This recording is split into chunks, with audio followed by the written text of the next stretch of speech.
Hello.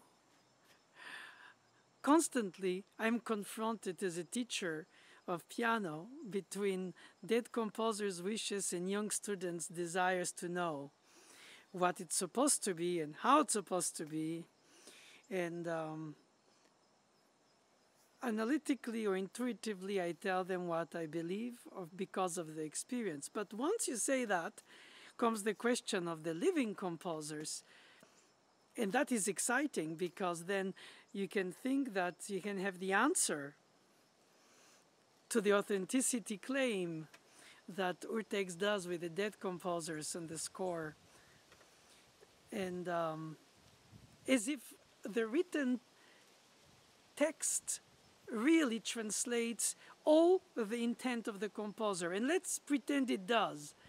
Composers consider sometimes that interpretation is betrayal, simply put, not even trying to pretend.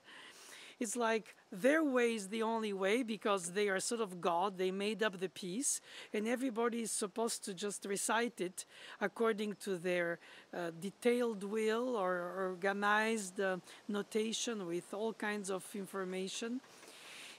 If you really feel the expression of the language, of the meaning, of the philosophy, of the state of mind behind the piece, you don't need so much explanation. You just feel it and you play it because you love it. You do that for Chopin, you could do that for a living composer. If the music, the language, not the person, means to you so much, like students of Schumann, widow playing Brahms pieces that they sight read in front of her when he came to present his late intermezzi. They were discovering new pieces that today we play like Bible works, but they were just new pieces brought in then. When people studied music of their own time, it was in the language of their own time. Today, the music language of every composer is so different and sometimes, mostly the times actually, locked in impossible personal stylistic devices that you can't have access to it. And you don't have enough time in your lifetime to learn as many foreign languages, as many composers to play. It's impossible. And well, it's possible, but not for many. So you have to make a choice. And then if you do it, because most of the time you do it, it's intellectual? Yeah, I don't believe so. I think it's really, really, really, really intuitive. Come on. Of course, I'm totally convinced that being inspired by the intelligence of a composer's thoughts through a system that can be invented by themselves, after all, a serial system, a different system, whatever, that is very exciting. In fact, it's, I think, very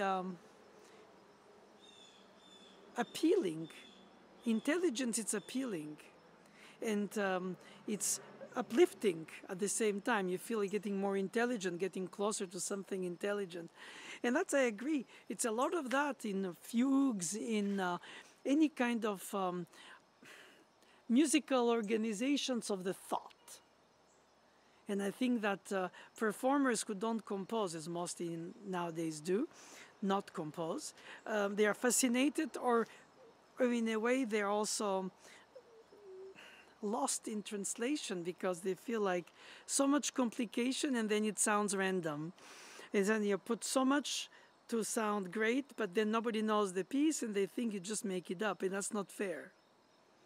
And if it's a language that is common, like a tonal system for music of today, they have to play it with an interpretation that corresponds to what the music means to them, not because they can have access to the composer's opinion, or if the teacher brings them, as is in my case when I teach music of other living or dead composers, mostly dead, in the repertoire of our pianists. And so the interpretation is no more the choice about what the composers wanted. Is, I think, should be what the pianist who plays wants it to be. It's like when you're in love with being in love with the object of your love, and there is a sense of appropriation. And I think same thing happens with the music piece. You like it for what it means to you, for what it makes you feel, for what it makes you desire and dream, and it makes you it brings you to another dimension. It makes you daydream. It makes you. It's like a book that makes you transport in another world. That's like exactly what art is about. It's enhancing life beyond, above. I don't know why I get so excited when I try to describe the things that I like, but it's probably my nature anyway. But it is true. I'm totally not overstating it in my very excited tone. And I find that a composer should then totally accept, not only, but welcome and thank the performance for loving his music. And if they sincerely do, if they earnestly do, not just because it's a compulsory piece in a competition, that doesn't work. It's all these obligational things. When it's meant, when it's chosen, when it's liked, when it's transposed to their own psyche. I love it when people play my music and it means to them. And I'm very touched by that. I'm moved. I am emotioned. I feel like my passage on earth has had a meaning as a hyphen between this and that, and this person and their psyche searching for this answer. And that's how we do among the dead composers. Oh, I love Scriabin. Oh, no, I prefer Rachmaninoff. Oh, no, I feel Mettner. Oh, I feel much more for Wagner. Oh, no, I hate Wagner. How come? So it all becomes a lot about I love, I hate, I taste, I dry. It feels like, okay, of course you have the composers you cannot even have an opinion about other than admiration, because they are so established, you know, Bach, Beethoven, Mozart. Of course, Mozart on top of it brings you so much, in my opinion, grace and joy, even in the details, in the little, not even thematic, incredible melodic materials, but even in the little transitions. Oh, Mozart. I understand every composer who you play brings you something that you find betters you. And so in order to rise to the level of the expectation of the composer's hearing, fingers eventually, of course, composer pianists were different, but still, even if conceptual, the fact is that the score doesn't say all, even if we tend to think it does. And so I think the myth that the composer knows the best interpretation of the piece is wrong. I think the composer comes up with something that musically comes to mind and writes it from deep inside themselves, like a profound reminiscence at best. Not only made up system of elements, something soulful, something deep, something meaningful, something representing their, if not culture, their character, their way of reacting to the finitude, to the expectation, to the short-term, long-term hope. Something like an obsession almost about a tonic, a dominant, an ostinato. It's all philosophically translated in some kind of experience of the need to, by combining sounds, you touch people's subconscious when they hear you, or they hear who plays you. Naturally, the performer has to play everything written, and, well, it's easy to say, difficult to do, but at least intend to. But then comes always the moment where you don't know fully. Some things are like, there is room for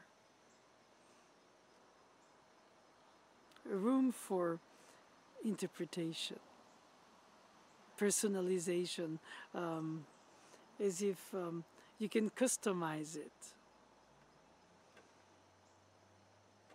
Not all music is program music, therefore there are pieces that you have to understand for themselves, by themselves, not because they represent a funeral this, running that, dancing this, singing that. They also represent the thought process, and that's very appealing, as I said earlier, to a pianist who practices a piece and follows the thought development dot by dot, finger by finger, note by note, at the most small level, and then rises up above and sees the whole breath structure. Ah, and then feels like that's what I want to bring when I play it. And in fact, on the way, you have to learn how to play it, but also how to mean it, how to translate it in its powerful thought projection, in that emotional element that brings you to vibrate when you hear it. That happens to me very often with Tchaikovsky, with Rachmaninoff, symphonic works, with Brahms, symphonies too. It's very powerful. It feels like they captured some kind of essence of humanity and brings it through the music in a retold story. It's the same story all over again. It's all variations on the same story, but it's so fascinating how much it means to us. And we get excited when we play it, if we can participate to it. In the case of Tchaikovsky or Rachmaninoff, the Rod Concerti, which have the symphony plus the piano, instead of just the piano alone or the piano in an accompaniment. It becomes more than a dialogue. It becomes a confrontation, and sometimes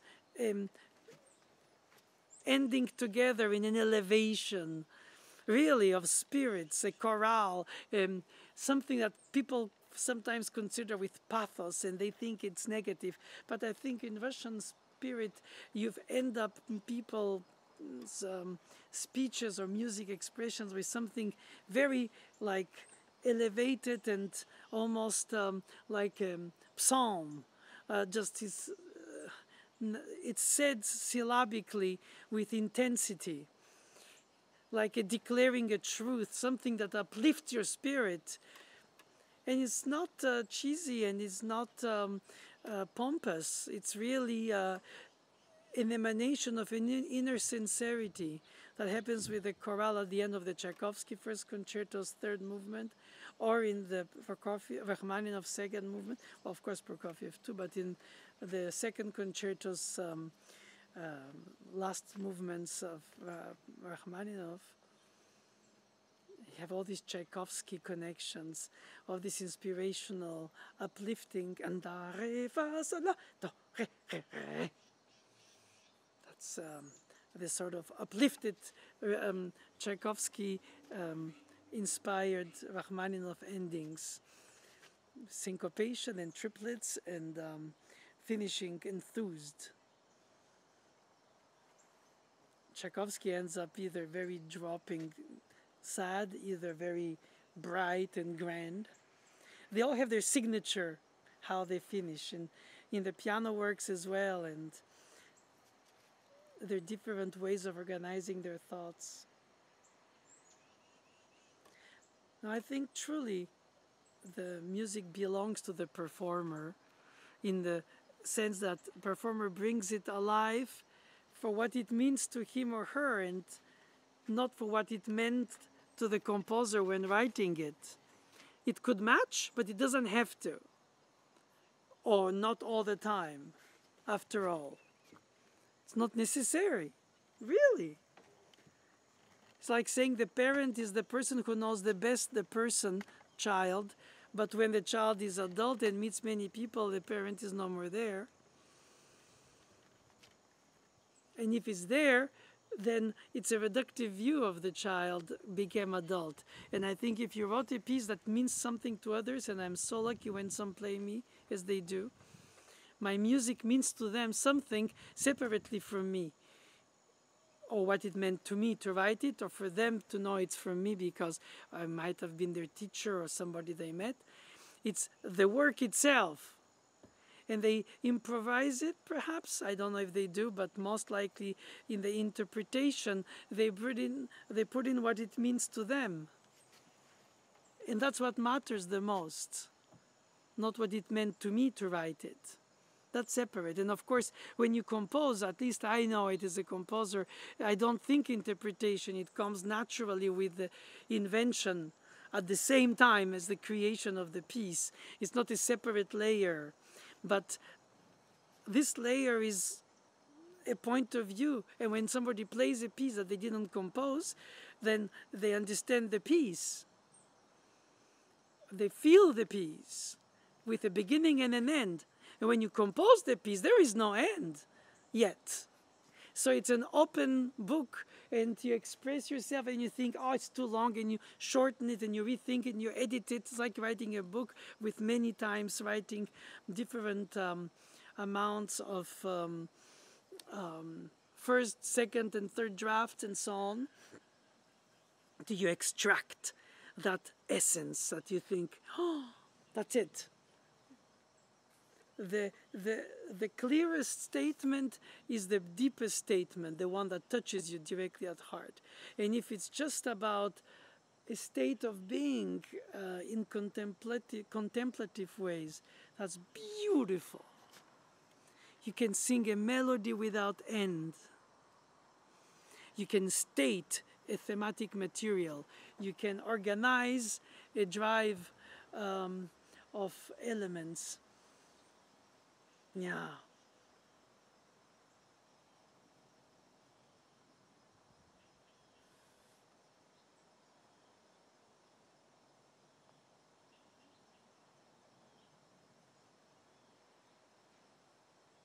I'm very lucky when I hear pieces played of mine, and I realize how much it means to those who play them.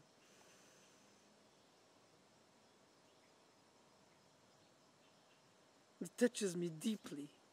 Not because of what I wrote or how I wrote it or how I think it should be. It's because I discovered that it means something different to them than to me in the details. And in the whole, as a matter of fact, tempo, phrasing, articulation, pedal, direction, line, mood, atmosphere, breathing, hearing, delaying, hoping, anything they do with it. Perhaps intuitively or prepared by reading it a lot, but they render it. Whatever drives them in it helps me feel like I managed to translate something that could be meaningful through the notation, not me explaining it or me, I'm no more there. It's just me through the score. And that's all that's left. The rest is bring it alive on your own.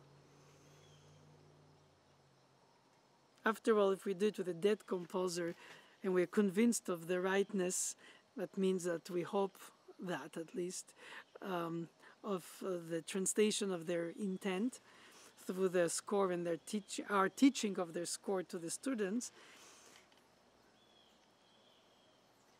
Perhaps we don't play like they want it, but we play for what it means to us to play them. And that is priceless. Thank you.